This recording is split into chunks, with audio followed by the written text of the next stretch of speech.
Welcome back. We're looking at the situation of Iraqi asylum seekers in Europe and the United States. Many of these refugees are facing forced repatriation to Iraq, a prospect they argue means almost certain death for these asylum seekers. Joining me to discuss this is Kirk Johnson, the founder and director of the LIST project to resettle Iraqi allies, and Carolyn Slocok, chief executive of the Refugee and Migrant Justice Organization in the United Kingdom. Carolyn, in the European Union, there have been several cases, several countries rather, that have accepted some of these refugees. I want to look particularly at a case in Denmark where police raided a church to detain and deport some of these asylum seekers. I understand excessive violence was used, and these asylum seekers are now in a detention center, and some of them have gone on hunger strike. What do we know about them? Well, I'm afraid I'm not in a position to comment on those reports. They certainly sound disturbing, and it's certainly the case that Denmark has started to remove Iraqis to Iraq. But I'm afraid I don't have any further information than you have on that situation. And Sweden has also tightened restrictions on the acceptance of Iraqi refugees and is also wanting to repatriate some of them. Is there a Europe-wide system for the acceptance of refugees and criteria under which they could be able to live in a certain country?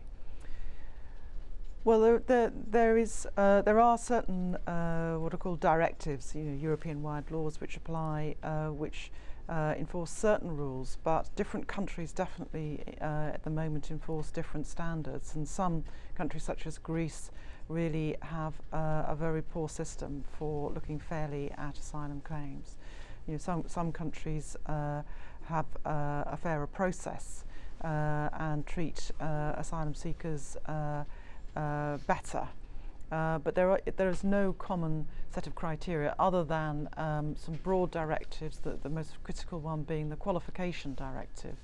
And there has recently been some reinterpretation of the qualification directive, two important cases which suggest that European countries should give more support to those who are fleeing generalised violence. But in practice, different countries have interpreted that in different ways, and in the UK, the bar, if you like, for passing that standard has been set quite high, and we're looking for a further court judgment which will come in the new year, which may mean that more Iraqis will get protection here.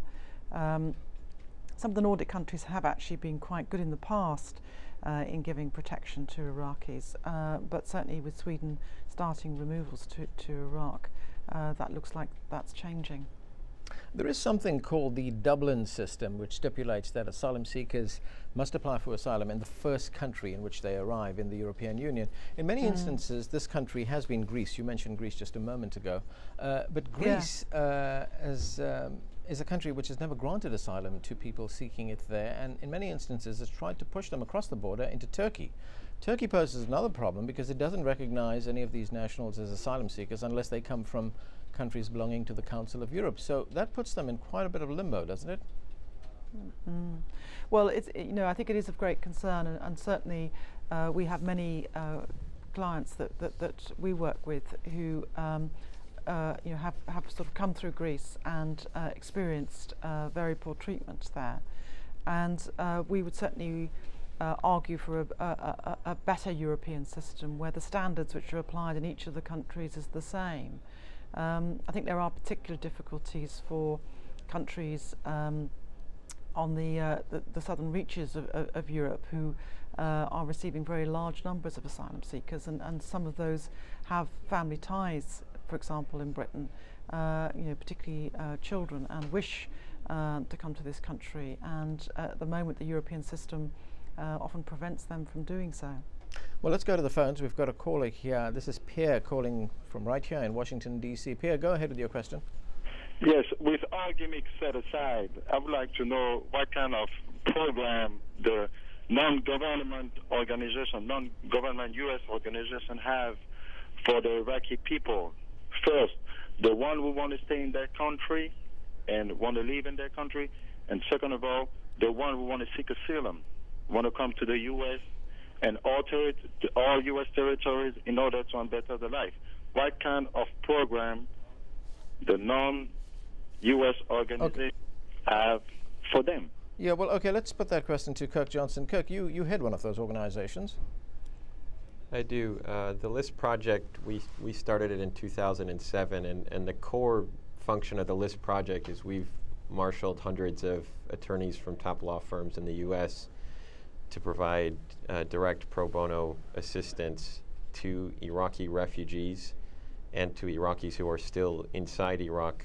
Our requirement is that they've worked with the United States in some capacity, and these lawyers help them navigate what is a very complicated system to make it to the United States. You asked what was being done for Iraqis who are still trapped inside of Iraq. The U.S. government funds my former employer, U.S. Agency for International Development, which then delivers contracts to groups like IRD and other groups that are delivering humanitarian assistance to those Iraqis who are internally displaced.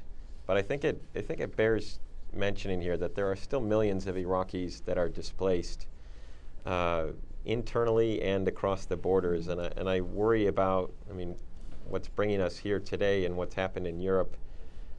I worry that we're starting to see policies driven more by wishful thinking than by what the reality on the ground dictates.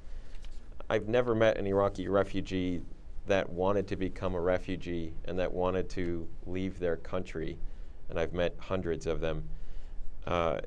They would dream of going home at some point in the future. They don't want to end up bouncing around from one country to another, and they're taking the pulse of what's going on in Iraq as constantly as is humanly possible. The UNHCR, which is tasked with making these assessments, has said that it's not safe for Iraqis to return writ large. There are international refugee law principles against what's called refoulement, where you don't send refugees, no matter where they're from, back to their country against their will. We all may wish that Iraq is placid now and that everything is safe for Iraqis to return, but it clearly isn't, because the Iraqis aren't going back. And so I worry that until we kind of take a deep breath and regroup and reconsider some of our refugee policies, you're going to see more of these, PR fiascos, frankly. And that brings us to a question which I'm going to put to Carolyn. Carolyn, we just have about 20 seconds left. This is from Richard in the United Kingdom, and he asks, if an asylum seeker goes through other countries, is he or she an asylum seeker or an illegal immigrant? Well, that's the short answer is that it depends. But they are always seeking asylum, and it's just a question of which country they should be seeking asylum in. They're still an asylum seeker, wherever they are, and it's perfectly reasonable if they have family ties, for example, in this country, and they're a child, for them to wish to come to this country. Okay, we're going to have to leave it there. Thanks to Kirk Johnson, Carolyn Slocok for joining us, and thank you for being with us. Remember, you can follow the show and get updates on the topics we cover via Facebook. Go there now and you will see me demonstrating all the different ways you can interact with the show. Check out my tips and get your question on air at the Riz Khan Facebook page. On the next show, the investigation into Afghanistan's election has been as controversial as the vote itself.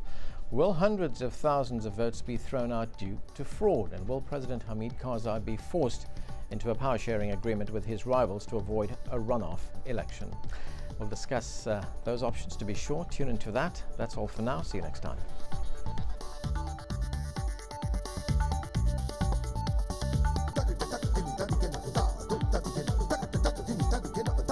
That